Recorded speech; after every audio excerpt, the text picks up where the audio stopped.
This past week has been incredibly wild to be a fan of the USL, whether it be the championship or the League One, because 3 teams are no longer going to be in the USL. That's what we're going to talk about in this video. But before we do, if you're a fan of the USL, please give this video a like because it really helps with the algorithm and we'll get more exposure out there. But yeah, on Tuesday, Tom Bogert broke the news that Memphis 901 FC is no longer going to be in the USL Championship, and that is because of stadium issues. They couldn't find a stadium to play in. Since 2019, Memphis 901 FC has had their fan attendance drop, and they ultimately paid the price for that. Things were getting too expensive, and so they sold their rights to Santa Barbara out in California, and they're going to compete in the USL Championship in 2026. But this is just gut-wrenching. To be a Memphis 901 fan, you no longer have a team. To be a USL fan, these are the type of things that you don't want to see happen in the league, because you want this league to be taken more seriously. When things happen like this, it seems like every single year it's happening. It makes it hard for people to want to watch. Now, this is no fault to Santa Barbara. I mean, hey, their rights were sold and they bought it. Good for them. But I don't know, man. Just something about it feels off. Memphis 901, they just didn't care. They didn't try hard enough to find a place to play at. Maybe the front office didn't do a good job in the aspect of they didn't bring fans in. I saw people on X were giving their opinions, and they were saying that the front office ran it too much like a minor league baseball team, and you could see it. But yeah, that doesn't mean that there weren't passionate fans there. I mean, they had just announced not too long ago that Stephen Glass had an extension.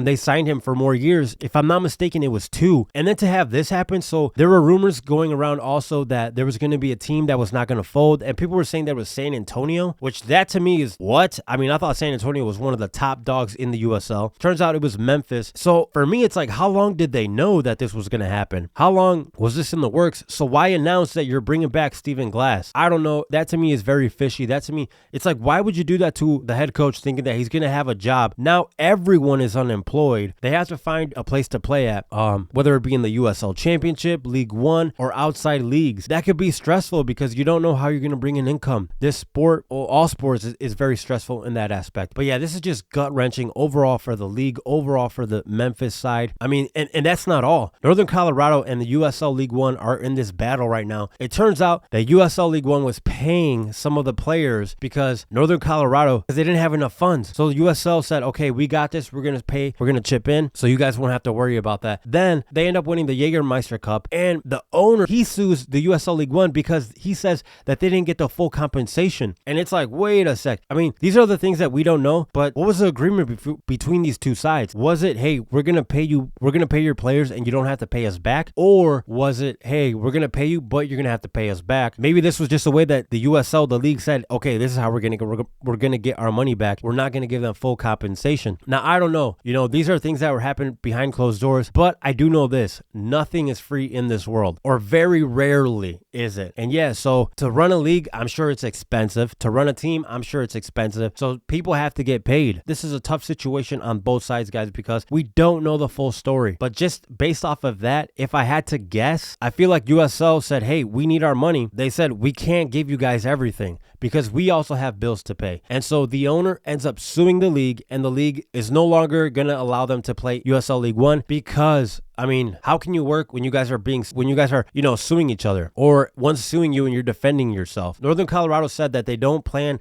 on ceasing operations. They don't plan on stopping. So they're going to look for another league to play in. This is just incredible, guys, because all this happened in the same week. And then you have the announcement of Central Valley Fuego. They are no longer going to be in USL League One also because they came into an agreement with the league that they were going to step away, that they mutually agreed to part ways. I've never heard that before, but yeah, we all know that they were already in the hot seat because their fans were terrible. They weren't showing up. They were not filling up the stadium. Attendance was very bad for them. They never made the playoffs in their history of being in the USL League One, and that can affect you too because as a team, if you're not winning games, people are not going to show up. They're not going to support you guys. And then on top of that, you had the issue with Jermaine Jones and some of the players that came out and said that he was a toxic manager, that he had a toxic work environment. So things were not looking good there. You had the league investigating, and he ends up being suspended. There's a whole debacle with that team. And now, maybe it just wasn't working out. They thought, hey, we cannot pay travel expenses. We cannot pay players, staff. So we have to, go to a smaller league. Maybe that's what they're going going to end up doing. But yeah, they are no longer going to be in League One. All of this stuff happened with 3 different teams all in the same week. It's not a good look for the USL. This is not a good league. I thought that the USL was going to end up on a high, a lot more engagement. I thought that, you have new teams coming in, but then you have teams that are seizing operations. The people, they want promotion, relegation. They don't want a new team just to substitute a death team. I don't want the USL Championship or League One for that matter to be a league where teams come to die. Unfortunately, it has that reputation right now. It's not fair to the fans. It's not fair to people who invest time into this league. If the front office is going to not do the due diligence to bring in people who actually care, who want to have a successful team, who want to make their community proud, it's not fair to everyone else. It's not fair to fans who spend the money to go to these games. All for what? Their team is no longer going to be there. But yeah, what do you guys think about the whole situation? I would love to hear what you guys have to say. I just hope that the league gets better. I hope that this doesn't continue on. We have new teams coming in on both leagues, and I don't want it to be like a team that just replaces a team that is no longer there. But if you like the USL, tell your friends about it. Tell other people about it. Share things. You don't even have to share this show. If there's a local podcast or people that support a team near you, share that, because the more you do, the league will continue to grow. I think that one day this will stop. This will not be a thing of the USL. But yeah, guys, I would love to hear what you guys have to say. And with that, thank you so much for tuning in, and I will see you all on the next one.